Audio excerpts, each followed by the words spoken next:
berharap yang terbaik, tetapi kita juga bersiap untuk yang terburuk. Amin. Karena Bapak Ibu Saudara,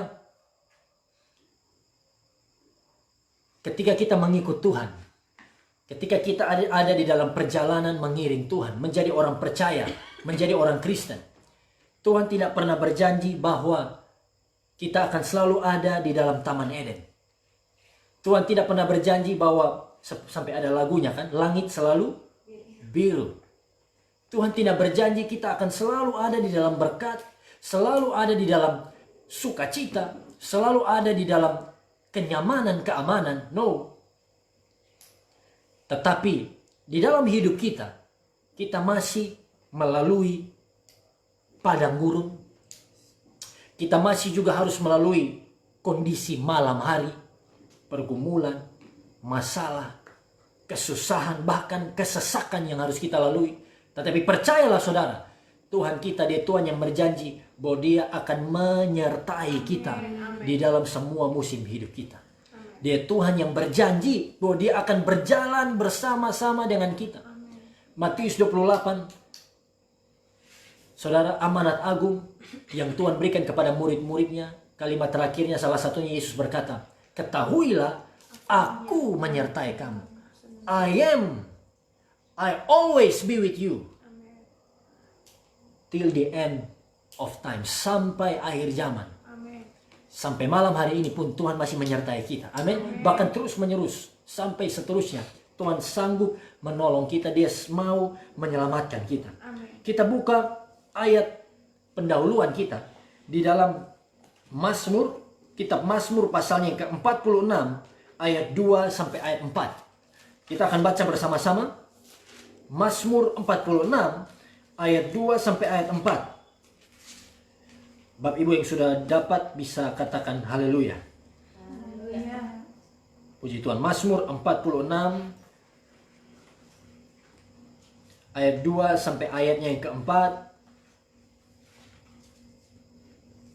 Mari kita baca bersama-sama. Yang di rumah juga kita baca dengan bersuara. 1, 2, 3. Allah itu bagi kita tempat perlindungan dan kekuatan.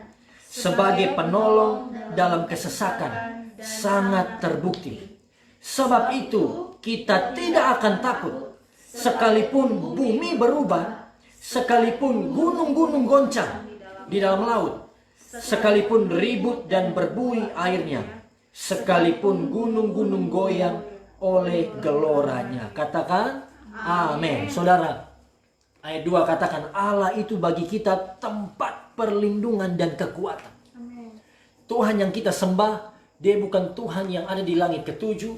Dia bukan Tuhan yang hanya bisa perintah kita berbuat baik, lalu saat kita ada dalam kesulitan, kesesakan, Dia tinggalkan kita. No. Tapi Dia Tuhan yang menjadi tempat perlindungan kita. Our refuge and strength. Sebagai penolong di dalam kesesakan. Percaya saudara, di dalam kesesakan apapun yang kau alami hari ini, secara finansial, secara mungkin dalam keluargamu, mungkin kesesakan dalam pekerjaanmu, mungkin kesesakan karena sakit penyakit yang kau derita, dan berbagai macam list kesesakan saudara. Tuhanlah satu-satunya tempat perlindungan kita, satu-satunya penolong kita.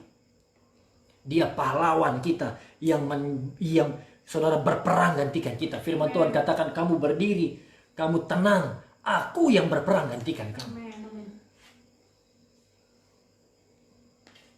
Luar biasa. Sebab itu kita tidak akan takut sekalipun bumi berubah. Corona membuat kondisi berubah di sekeliling kita. Sekalipun gunung-gunung goncang di dalam laut sekalipun.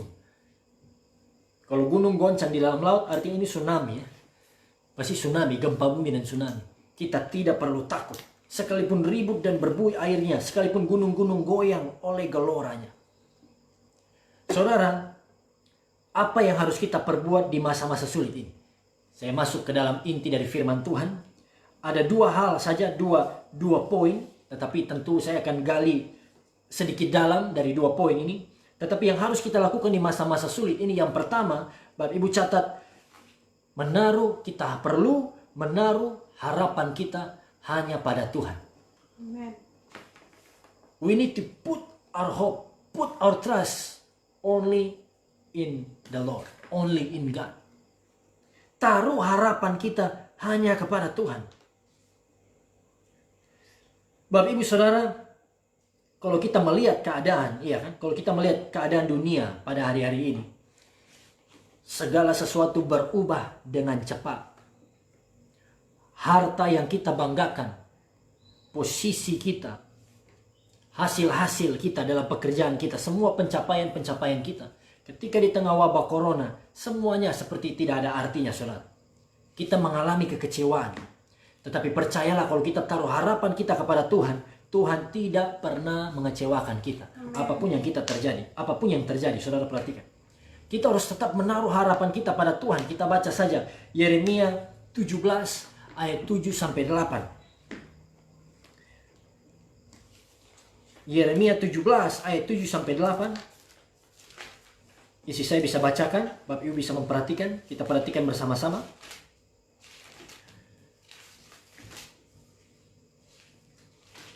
Yeremia 17 ayat 7-8.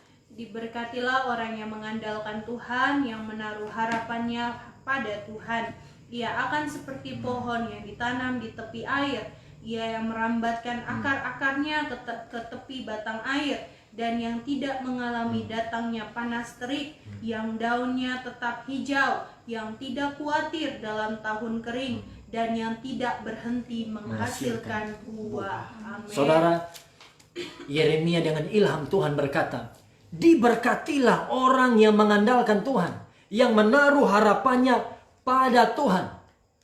Bukan menaruh harapannya kepada hartanya, menaruh harapannya kepada posisinya, menaruh harapannya pada popularitasnya, dan lain sebagainya. No. Tetapi menaruh harapannya hanya pada Tuhan. Apa yang kita dapatkan secara cepat ketika kita menaruh harapan kita pada Tuhan, ada 4 hal yang terjadi di dalam kehidupan kita. Saudara, yang pertama, ayat 7 katakan, diberkatilah. Orang yang menaruh harapan kepada Tuhan pasti diberkati. Amen. Pasti alami kasih karunia Tuhan. Amen. Dan berkat-berkat bukan hanya bicara soal berkat jasmani, berkat rohani pun kita alami. Bukan berkelimpahan, perhatikan, bukan kita harus melulu, harus selalu makmur, berlimpah-limpah, no. Tetapi Tuhan ingin memberkati kita sampai kita menjadi cukup. Sama-sama bilang cukup. Jadi kita tidak menjadi terlalu berkelebihan. Walaupun kalau kita alami berkelebihan pun itu adalah bonus. Amin. Kita harus berbagi dengan orang lain. Dan kita juga tidak menjadi begitu kekurangan. Tuhan akan mencukupkan kebutuhan kita. Saudara, ketika tokoh-tokoh Alkitab berharap kepada Tuhan, Tuhan bisa memberi makan Elia di tengah kekeringan melalui burung gagak. Dia pergi ke Sidon, Tirus, daerah Tirus. Saudara, dia diberi makan oleh janda di Sarfat. Burung gagak, janda di Sarfat, keadaan yang tidak alami, iya kan? Ini tidak normal. Burung yang kasih makan, janda miskin yang kasih makan. Karena apa, saudara? Tuhan bisa memberkati kita dengan berbagai cara. Tuhan tidak terpaku dengan satu cara. Tidak hanya Tuhan berkati saudara melalui gajimu di kantor. Tidak hanya Tuhan memberkati saudara melalui THR. Walaupun iya kan, hari ini minggu ini sudah banyak yang terima. Tetapi Tuhan memberkati kita, saudara, melalui berbagai cara. Cara-cara yang belum pernah kita lihat, belum pernah kita alami sebelumnya. Kalau kita tetap percaya pada Tuhan, kalau kita mengandalkan Tuhan, Tuhan sanggup mencukupkan kebutuhan kita. Hal-hal yang di luar pikiran kita. Firman Tuhan berkata, apa yang tidak pernah timbul dalam hati, iya kan? Dilihat mata, didengar telinga, timbul dalam hati, semua Tuhan sediakan bagi kita. Amin. Apa yang terjadi ketika kita menaruh harapan pada Tuhan? Yang kedua, di dalam Yeremia 17 ayatnya yang ke-8, saudara, tidak perlu khawatir. Amin. Kita tidak perlu khawatir. No need to worry.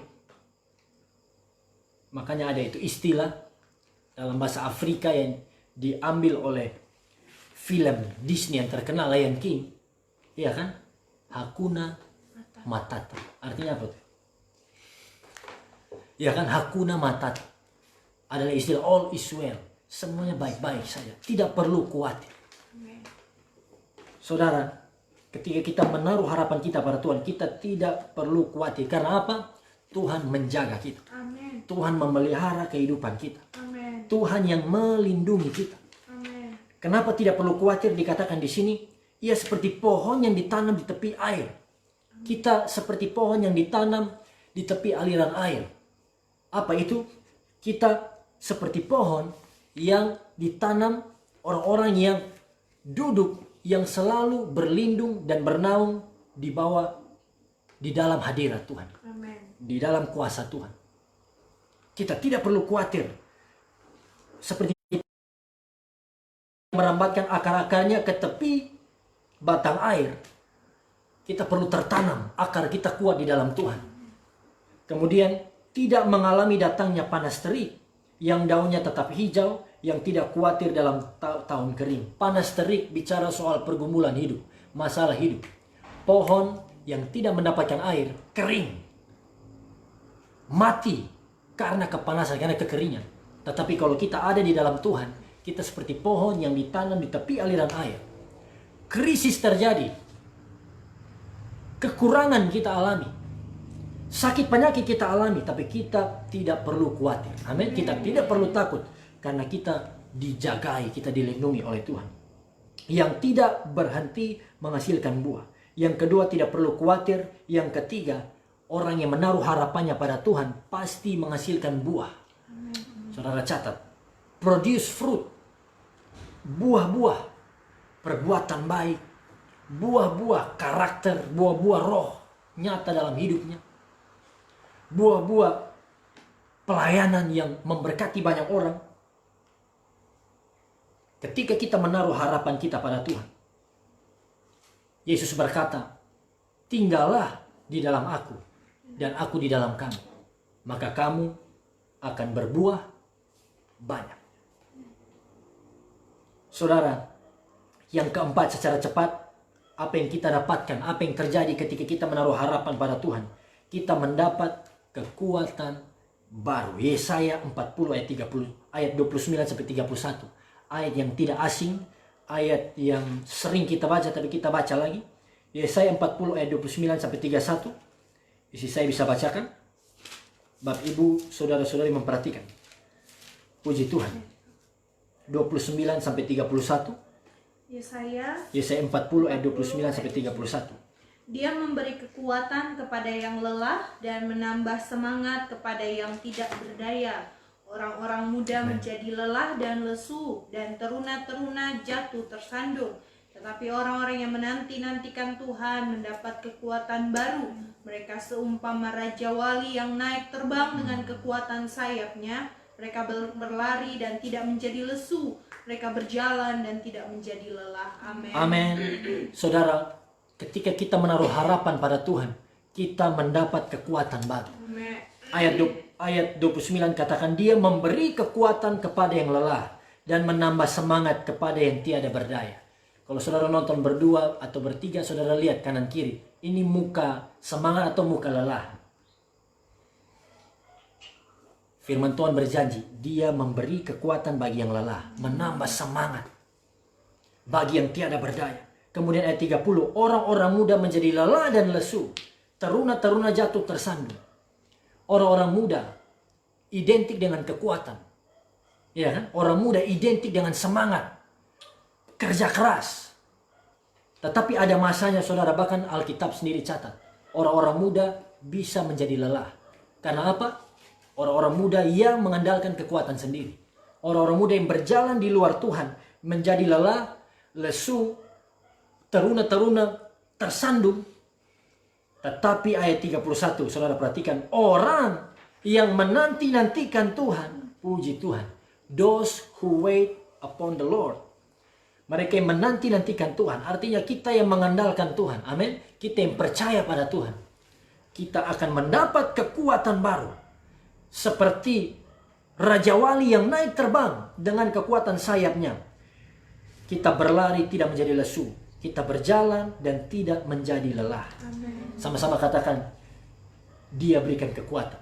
Dia berikan kekuatan. Amin. Kasih tepuk tangan buat Tuhan kita. Oleh sebab itu saya bertanya, penting atau tidak Bapak Ibu kita menaruh harapan pada Tuhan? Penting. Ketika kita menaruh harapan pada Tuhan, 4 hal tadi. Apa? Diberkati. Kita diberkati, kita tidak perlu khawatir, kita menghasilkan buah, kita mendapat kekuatan baru. Saudara, inilah alasan kenapa kita perlu terus ada di dalam hadirat Tuhan. Ini bagian yang pertama yang harus kita lakukan di tengah masa sulit, khususnya wabah corona ini, adalah kita perlu menaruh harapan pada Tuhan. Bukan kepada harta, bukan kepada dunia, bukan kepada pencapaian-pencapaian kita, bahkan bukan pada orang lain, pada koneksi, bahkan pada pemerintah pun. Pemerintah menolong kita, tetapi pemerintah terbatas. Tetapi di atas segala sesuatu ada Tuhan yang sanggup menolong kita. Amen. Yang kedua, secara cepat, apa yang harus kita lakukan? Seperti tema tadi. Yang kedua, Bapak Ibu catat, kita tetap percaya walaupun yang terburuk terjadi. Ini bagian kedua.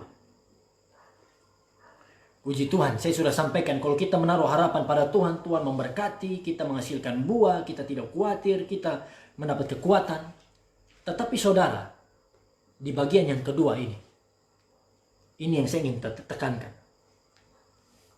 Kita tidak hanya mau percaya, kita tidak hanya mau bersyukur kepada Tuhan waktu semuanya baik dalam hidup kita. Waktu reality, ya kan, waktu kenyataan sesuai dengan ekspektasi, dengan harapan kita bersyukur, kita menyembah Tuhan. Bagaimana ketika the worst thing happen in our lives? Bagaimana ketika yang terburuk kita alami dalam hidup kita?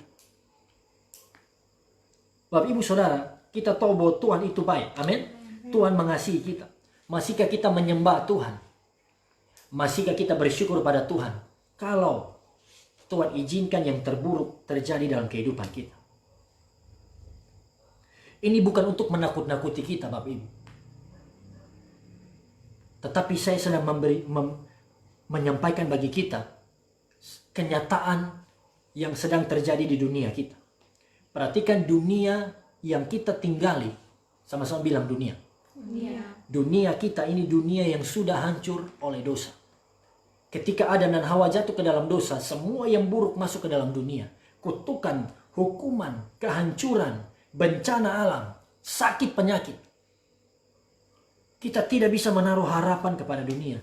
Hal yang buruk, perhatikan, bisa terjadi sewaktu-waktu. Dan sudah dinubuatkan oleh Tuhan, menjelang hari-hari terakhir akan datang masa yang sukar. Pada hari-hari terakhir, menjelang dan pada hari-hari terakhir akan datang masa yang sukar. Akan ada penyesatan, Matius 24. Akan ada gempa bumi, bencana alam. Saudara akan lihat nilai moral yang bobrok, kehancuran, kriminal yang semakin bertambah, dan begitu banyak hal buruk yang terjadi. Tetapi saudara, inilah level iman kita yang tertinggi. Yaitu ketika kita tetap setia, ketika kita tetap percaya pada Tuhan, walaupun yang terburuk Tuhan izinkan terjadi dalam hidup kita. Ini level iman yang tertinggi. Ini tidak bisa dilakukan oleh bayi-bayi rohani. Ini tidak bisa dilakukan oleh orang-orang Kristen KTP. Orang Kristen KTP, Kristen yang tidak kuat dalam Tuhan, waktu diberkati, bersyukur memuji Tuhan. Begitu kena musibah, mengkhianati Tuhan, meninggalkan Tuhan. Dapat berkat, tinggalkan Tuhan. Yudas, dia jual Yesus dengan berapa? 30 keping perak. Oleh sebab itu saudara, kita harus mengerti ini. Tuhan izinkan dalam hidup kita seolah-olah, ya kan, Tuhan tidak menolong kita. Kejadian, keadaan di mana Tuhan seperti tidak menolong kita. Keadaan seperti Tuhan biarkan kita sendiri. Tuhan biarkan kita dalam masalah kita. Contohnya saudara, kita alami mungkin bisnis atau perusahaan kebangkrutan. Rugi, kemudian kita bangkrut. Kita sudah berusaha membangun bisnis ini bertahun-tahun. Kita sudah berusaha membangun perusahaan kita bertahun-tahun. Tetapi karena wabah corona, habis semua usaha kita. Tuhan izinkan. Keadaan yang sulit, keadaan yang terburuk. Bicara juga ketika mungkin pasangan kita meninggalkan kita. Ada suami-suami, istri-istri yang mendengarkan. Bertahun-tahun kau setia dengan pasanganmu, tapi tiba-tiba Tuhan izinkan mungkin pasanganmu mengkhianatimu. Suami atau istrimu melukai hatimu. Suami berubah. Ini kiamat bagi saudara. Ini keadaan yang terburuk yang kau alami. Kalau saudara bekerja sebagai karyawan, pegawai, karena masa yang sulit karena corona, Tuhan izinkan engkau alami PHK. Ini keadaan terburuk. Tidak ada kerja, tidak ada uang, tidak ada makan, sulit menderita.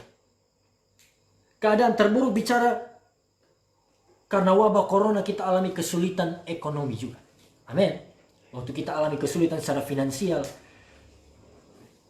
bisnis yang merugi, ya kan, pekerjaan yang dihentikan. Kita tidak bisa mendapat keuntungan, kita tidak bisa dapat gaji seperti normalnya. Semakin berkurang, bahkan ada yang sampai habis, tidak dapat lagi. Ini keadaan terburuk yang mungkin kita alami, dan saudara bisa tambah list lagi. Mungkin sakitmu tidak bisa sembuh. Contohnya ya kan, sudah divonis berapa bulan dari sekarang kau meninggal. Ada yang kanker, yang tumor, yang memang sudah berserah pada Tuhan. Ini keadaan yang terburuk yang kau alami. Saudara, wabah corona, perhatikan, membawa bagi kita keadaan terburuk yang belum pernah kita bayangkan sebelumnya. Sebelum wabah corona, semuanya normal. Ketika wabah corona terjadi, kita lihat dampaknya begitu besar. Semua aspek kehidupan manusia terkena dampak. Pandemi global membawa dampak bagi seluruh dunia. Tapi saudara, pertanyaannya, saya tanya sekali lagi. Apakah kita mau tetap percaya? Apakah kita mau tetap setia pada Tuhan ketika yang terburuk Tuhan izinkan terjadi dalam hidup kita?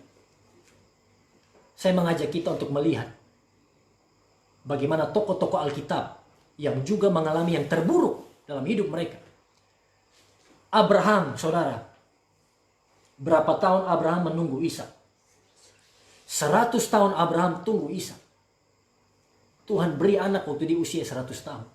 Sudah dapat Ishak umur 100 tahun. Makanya banyak hamba Tuhan ya kan, kita sering pakai ini contoh teladan dari kesabaran. 100 tahun baru dapat anak. Kalau ada saudara-saudara yang belum dapat jodoh, tunggu. 100 tahun sudah ya apa? Bukan maksudnya sampai 100 tahun. Yang penting kita sabar. Amin. 100 tahun sudah mati semua. Tetapi Abraham 100 tahun baru dapat Ishak. Tahu begitu, Tuhan bilang apa? Kasih Ishak. Korbankan Ishak. Saya percaya ini keadaan terburuk bagi Abraham. Amin. Makanya judulnya Tuhan menguji kepercayaan Abraham. Tuhan uji dia lebih, saudara, percaya kepada Tuhan atau dia lebih sayang dengan Ishak itu. Saudara, Yusuf dijual jadi budak di Mesir. Bagi Yusuf, bahkan bukan hanya Yusuf, bagi kita, ini keadaan yang terburuk sudah. Tuhan izinkan. Tidak ada yang lebih buruk lagi. Dijual ke Mesir, tidak ada siapa-siapa, tidak ada apa-apa, menjadi budak. Ini sudah di end bagi Yusuf. Kemudian siapa lagi? Ayub. Apa yang Ayub alami? Semua habis. Harta ludes. Anak-anak semua mati. Bahkan istri sendiri bilang apa? Kutuk Tuhan dan lu mati mampus sudah. Orang Kupang bilang. Kutuk Tuhan dan mati sudah. Siapa lagi saudara? Sadrak, Mesak, Abednego. Apa yang mereka alami? Tidak mau menyembah patung Nebukadnezar. Nebukadnezar bilang, angkat mereka, buang ke dalam api. Tapi mereka, nanti kita akan lihat berikutnya. Bagi mereka saudara, ini keadaan yang terburuk sudah. Karena buang perapian, that's it. Selesai, mati. Ada yang mau coba? Ini yang terburuk. Siapa lagi saudara? Tentu dari teladan utama kita, Tuhan Yesus. Yesus alami yang terburuk. Apa? Dia harus menderita, mati, memikul setiap dosa dan salah kita. Mati dengan, saudara, hukuman yang paling menakutkan pada hari itu, disalibkan. Siapa-siapa tadi? Abraham, Yusuf, Ayub, Sadrak, Mesak, Abednego, Yesus. Saudara perhatikan. Setiap peristiwa yang mereka alami, ini yang terburuk yang bisa mereka alami. Tapi Bapak Ibu Saudara, bagaimana respon mereka? Apa yang mereka lakukan waktu yang terburuk Tuhan izinkan? Abraham, dia bawa Ishak. Abraham taat. Bapak Ibu catat, Abraham memilih untuk taat. Abraham taat. Di dalam masa sulit, di keadaan tersulit, di keadaan terburuk, Abraham tetap taat. Saya dan saudara pun mau taat pada Tuhan. Amen. Yusuf dijual jadi budak. Yusuf tidak kepahitan. Saya dan saudara mungkin bisa kepahitan kalau sudah alami begitu. Jangankan dijual jadi budak. Orang serempet di motor, serempet mobil lecet sedikit, kita suka kepahitan. Maki 7 turunan. Tetapi Yusuf tidak kepahitan. Saya dan saudara pun tidak mau kepahitan di tengah kesulitan ini. Amen. Yang ketiga, Ayub. Semua ludah, semua habis. Ayub tidak berbuat dosa. Alkitab firman Tuhan mencatat, dalam kesemuanya itu, Ayub tidak berbuat dosa. Amen. Jangan ambil pilihan yang salah di tengah masa sulit. Tetap hidup dalam kebenaran. Tetap menyembah Tuhan. Sadrak, Mesak, Abednego dimasukkan, yang mau dimasukkan ke perapian yang bernyala-nyala. Apa yang mereka lakukan? Tetap setia. Luar biasa perkataan mereka. Ini juga yang saya doa menjadi sikap kita, menjadi respon kita bagi setiap keadaan terburuk yang kita alami. Sadrak, Mesak, Abednego katakan, kalau Tuhan yang kami sembah sanggup lepaskan kami, Dia akan melepaskan. Tetapi jika tidak pun, kami tidak akan menyembah patung. Saudara, kalau Tuhan bisa menolong kita, Tuhan tolong kita di wabah corona. Tapi seandainya, ya kan, walaupun ini bukan doa kita, seandainya Tuhan tidak tolong pun karena wabah corona, jangan berubah setia pada Tuhan. Amin. Tetap percaya pada Tuhan. Biar kita alami penderitaan wabah corona, tetap percaya pada Tuhan. Biar kita alami kebangkrutan pun, tetap setia dengan Tuhan. Amen. Biar kita alami, saudara, tidak ada apapun, tidak ada lagi hal-hal di dalam kehidupan kita yang bisa menjadi alasan buat kita bersyukur pada Tuhan. Tetap bersyukur. Tetap setia pada Tuhan. Amen. Ini teladan dari Sadrak, Mesak, Abednego. Kalau Tuhan yang kami sembah bisa melepaskan, Dia akan melepaskan. Kalau tidak pun, kami tidak akan menyembah patung. Saudara mau tetap percaya, amin? Mau tetap setia walaupun masih sakit, masih dalam penderitaan. Sadrak, Mesak, Abednego berikan teladan. Yang berikut, saudara, Yesus yang harus menderita. Bagaimana respon Yesus? Yesus berserah pada rencana Bapa. Yesus berkata, kalau boleh, iya kan? Jikalau boleh cawan ini, lalu. Tetapi apa? Lihat perkataan Yesus berikutnya. Bukan kehendakku, melainkan kehendakmu yang terjadi. Inilah yang saya katakan, kita bersiap untuk yang terburuk.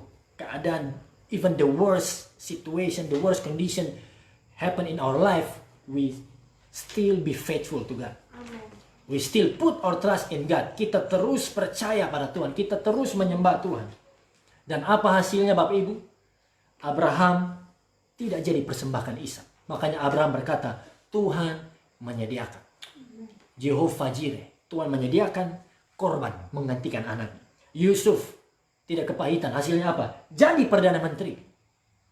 Ayub kehabisan semua, ludah semua, habis semua. Digantikan Tuhan 2 kali lipat. Sadrak, Mesak, Abednego masuk ke perapian, alami penderitaan. Tetapi ada orang keempat di sana. Ada Yesus yang menyelamatkan mereka. Yesus alami penderitaan. Dia menyelesaikan kehendak Allah dan dia bangkit dari kematian. Amin, saudara. Inilah yang kita akan terima kalau kita tetap percaya pada Tuhan. Kalau kita tetap bersiap-siap untuk yang terburuk. Tetap setia, tetap pandang pada Yesus sesulit apapun, saudara, Tuhan akan jadikan kita orang-orang bukan sekedar menang, tapi orang-orang yang lebih dari pemenang. We are more than conqueror. Haleluya, lebih dari pemenang. Karena Tuhan mengasihi kita. Amin. Mari kita tutup Alkitab kita bersama-sama. Kalau ada di antara saudara yang pada malam hari ini, saya selalu mendapat message di Facebook, membaca permohonan doa dari saudara-saudari saya yang sedang mengalami keadaan sulit, yang Tuhan izinkan kekeringan, Tuhan izinkan keadaan yang terburuk, the worst condition kita harus alami pada hari-hari ini. Tapi saudara percayalah, belajar dari tokoh-tokoh Alkitab, belajar dari Abraham tetap taat pada Tuhan, belajar dari Yusuf tidak kepahitan. Yusuf berkata semuanya ini untuk kebaikan. Belajar dari Ayub tidak berbuat dosa. Belajar dari Sadrak Mesak Abednego tetap setia. Walaupun Tuhan tidak lepaskan pun mereka tetap setia. Belajar dari Yesus yang terus berserah kepada kehendak Tuhan. Walaupun kau mengalami kebangkrutan, kau mengalami PHK, engkau mengalami pasangan mungkin meninggalkanmu, engkau mengalami sakit, penderitaan yang tidak pernah sembuh dalam hidup. Saudara dengar baik, tetap taruh harapanmu kepada Tuhan. Berharap terus yang terbaik, karena dia Tuhan yang baik bagi kita. Tetapi tetap juga bersiap untuk yang terburuk kalau Tuhan izinkan dalam hidup kita. Intinya adalah Tuhan pasti buat kita keluar menjadi pemenang. Amin.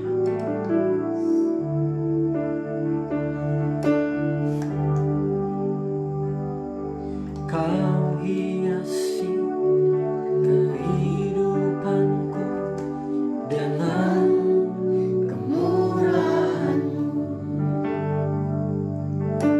Kau rancangkan masa depanku penuh dengan harapan. Aku ada saat ini, semuanya karena kasih-Mu. Aku hidup hari ini, semua berkat kemurahan-Mu.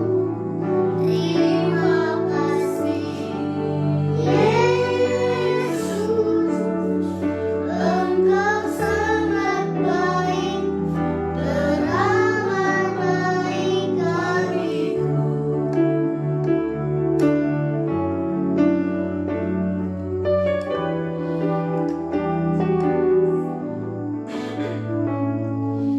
Kau hiasi.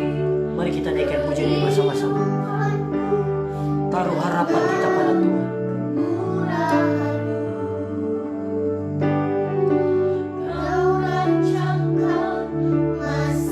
Dia Tuhan yang mengasihi setiap kita. Dia Tuhan yang punya rencana yang terbaik bagi kita.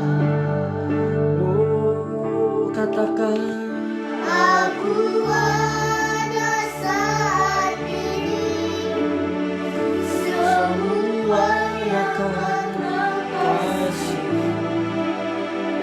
Aku hidup hari ini, semua berkat kemurahan-Mu. Terima kasih Yesus, Engkau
Katakan, Tuhan, kami mau tetap setia, kami mau tetap percaya. Walaupun yang terburuk terjadi dalam hidup kami, walaupun kami diizinkan Tuhan sepertinya mengalami masa yang paling berat, walaupun seolah-olah Tuhan meninggalkan kami, tapi kami mau tetap percaya.